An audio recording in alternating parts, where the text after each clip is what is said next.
Dear students, welcome to CSIR Virtual Laboratory video demonstration on water for greener fuel.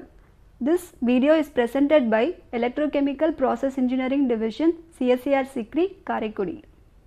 For the electrolysis experiment, we employ platinum wire as anode, platinum foil as cathode and 1 molar sulfuric acid as the electrolyte. The platinum metal is chosen due to its excellent electrocatalytic activity as well as its stability in both acidic and alkaline conditions. The electrodes are kept 2 cm apart from each other and immersed in the electrolyte. The sulfuric acid serves as an electrolyte due to its high ionic conductivity and thermal stability. The electrodes are externally connected to the DC power supply. We are going to demonstrate the principle of water splitting into hydrogen and oxygen gas in a basic electrochemical cell. Now we are going to perform the electrolysis at various cell voltages and record the current. When the voltage is set at 1 volt, there is zero current flowing into the reactor. Now let's try with the theoretical value of 1.23 volt at which water splitting reaction occurs. So at this condition there is no change observed in the electrochemical cell. As we slowly raise the cell voltage to 1.5 volt, the current is still recorded as 0, yet we can see minute bubble formation on the electrode surface.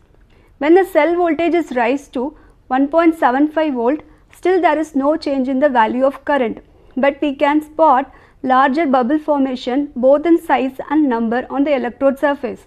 Now let us set the cell voltage to 2 volt. The current is recorded as 0.13 ampere. Here we can view the hydrogen evolution at the platinum foil on the cathode side and oxygen evolution at the platinum wire on the anode side. As we vary the cell voltage from 2.25 to 3 volt, we can notice both increasing current and increase in evolution rate of hydrogen and oxygen gases. There is a progressive increase in current to 0.34 ampere when the cell voltage is adjusted to 2.25 volt. As we raise the cell voltage to 2.5 volt, the current is recorded as 0.77 ampere. When the cell voltage is raised to 2.75 volt, 1.25 ampere current is noted. Finally, when the cell voltage is raised to 3 volt, the reading denoted as 1.75 ampere current.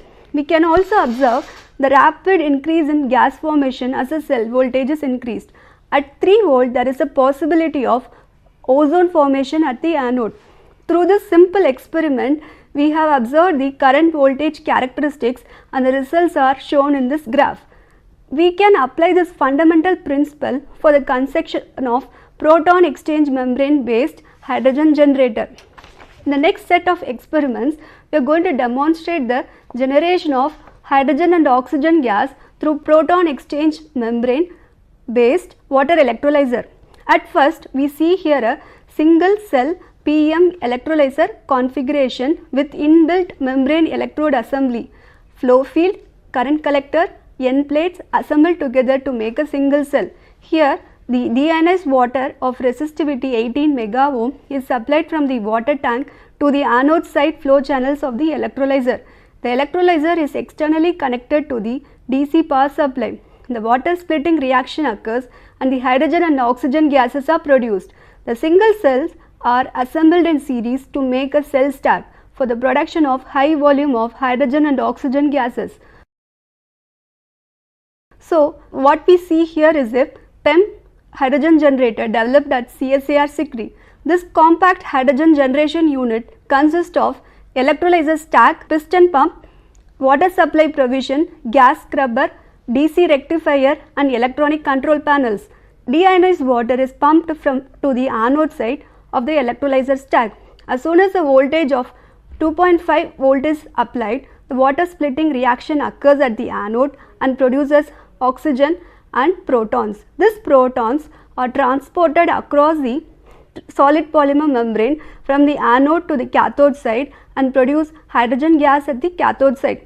The produced hydrogen and oxygen gases are passed through the scrubbers to absorb the residual moisture and pure gases are collected for various industrial application. and also at the outlets we can see the bubbling of hydrogen and oxygen gases. Hope you all enjoyed this video. Thank you very much.